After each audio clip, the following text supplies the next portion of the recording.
Okay, so our next wax up will be the premolar, the inlay. So again, just put a little bit of lube on it.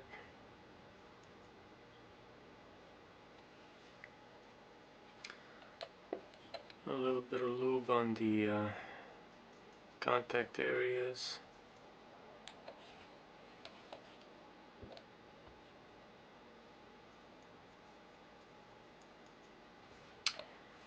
Okay.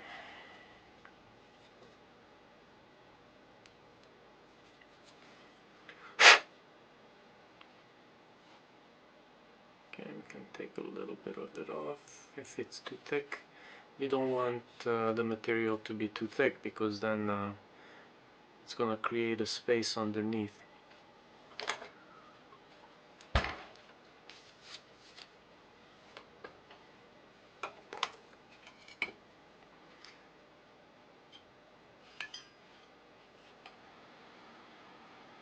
So as always, we're going to coat the inside of the preparation with some wax.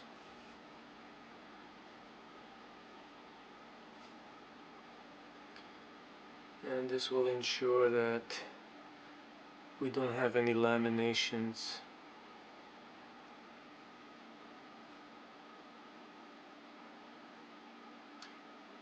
on the underside of the restoration.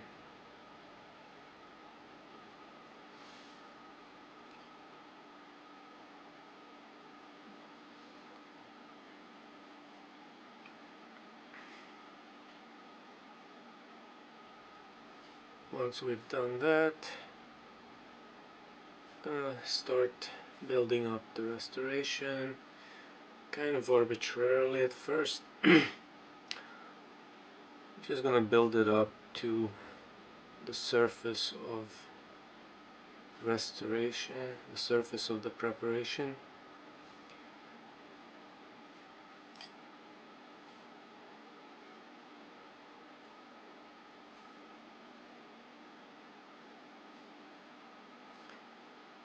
I'm trying not to go over the red line.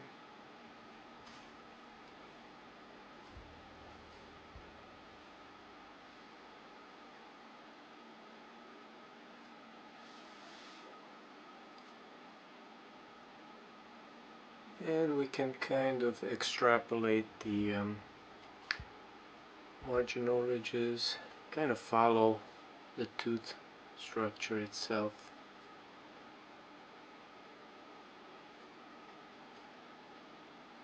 Remember, what we're doing is just rebuilding the original contours. So at this point, the knowledge of the anatomical structures will help immensely.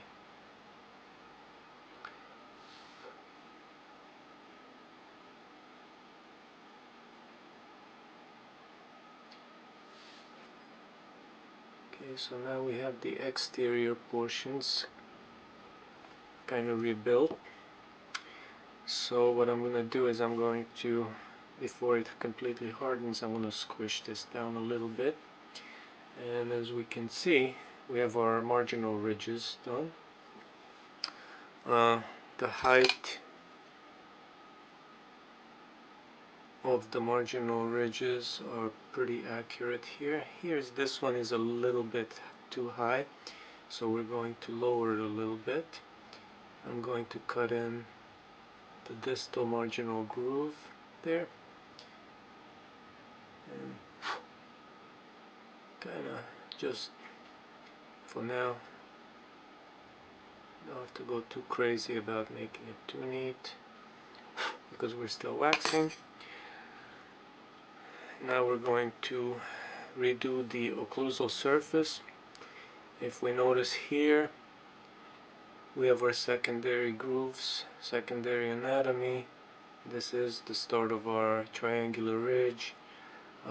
If we go through to the side of the teeth, we can see where the central groove is, and we're just going to rebuild the triangular ridges on the buccal and the lingual. So I'm just gonna go in there kind of fill it up a little bit, some extra wax.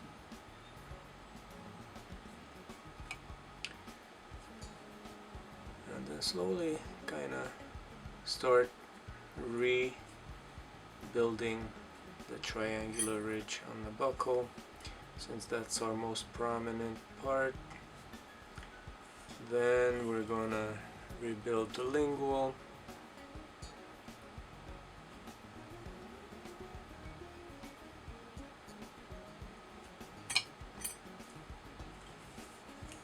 And try to see if we can put a little bit of the secondary anatomy in there.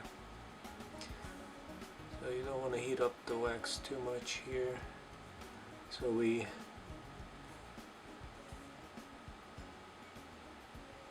don't just wash out all our grooves.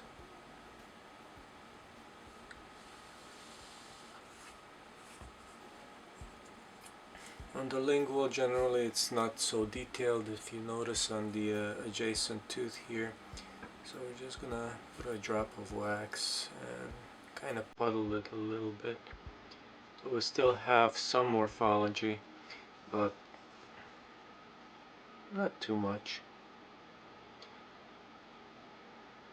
If you notice, the grooves are not too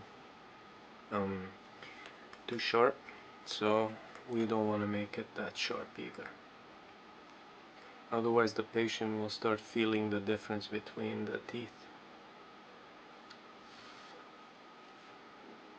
So now once this kind of is cooled down a little bit, we'll let it cool. Then we're going to kind of carve the central groove in there.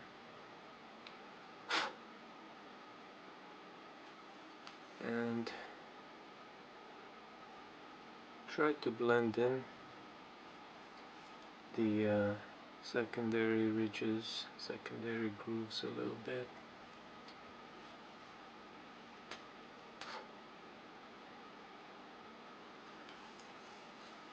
And basically that's all there is to it. The next thing we do is just double check to see if the margins are exact. At this point what I would do is I would go take a microscope and double check to see if there's no openings around your margins. So as we take this out, we're going to see that here is our contact area on the distal, and let's see, there's a little contact here, but we're going to make that a little stronger, so I'm just going to add a tiny bit of wax to this area here.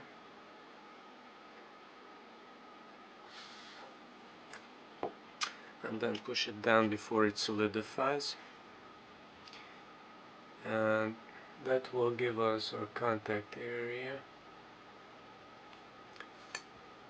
which is right here.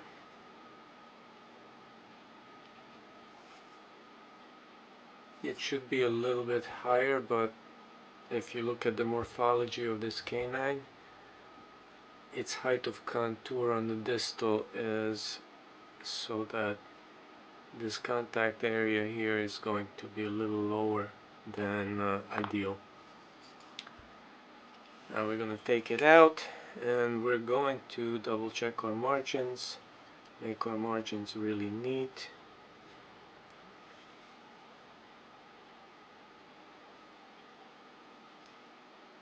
Now let's make sure that we carve downwards so we don't dislodge the inlay too much. The fact that it came off is a good sign. That is what we want. Now when we are spruing this inlay,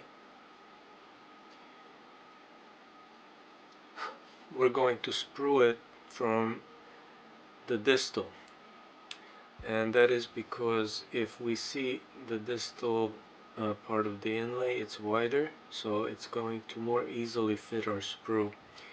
If we try to sprue it from the occlusal, we will destroy all our occlusal anatomy, and that will cost us in time when we are actually finishing and polishing the inlay. If you can notice, the mesial contact is a lot narrower, so in comparison to the distal. So if we try to put the sprue here, it's going to get very close to the margin, which we do not want.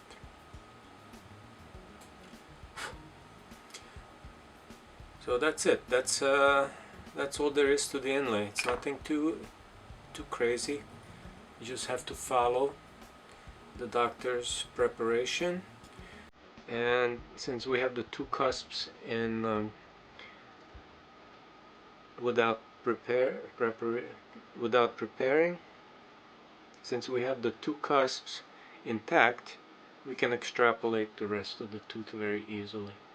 Okay, so next we'll move on to the molar.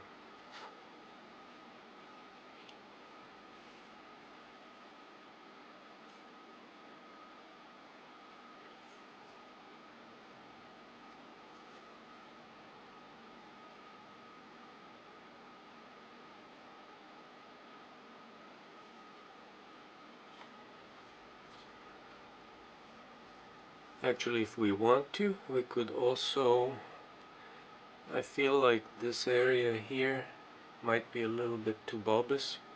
So what I'm going to do is I'm going to carve this down a little bit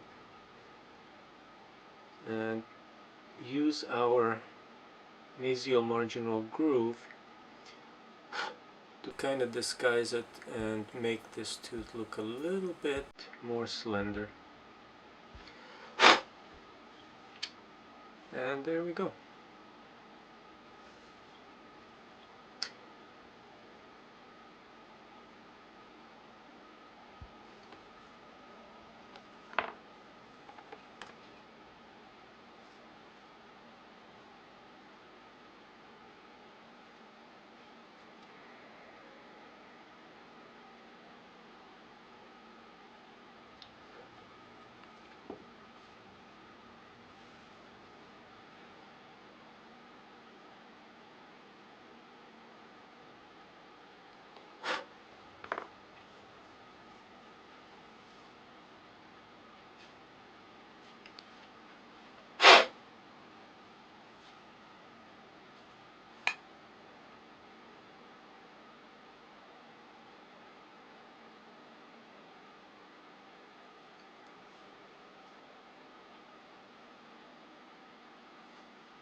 We could also use a brush to kind of clean up the occlusal surface. You could use a harder one or a softer one, whichever you like. And there we go. The next thing we're going to do is we're going to do the molar.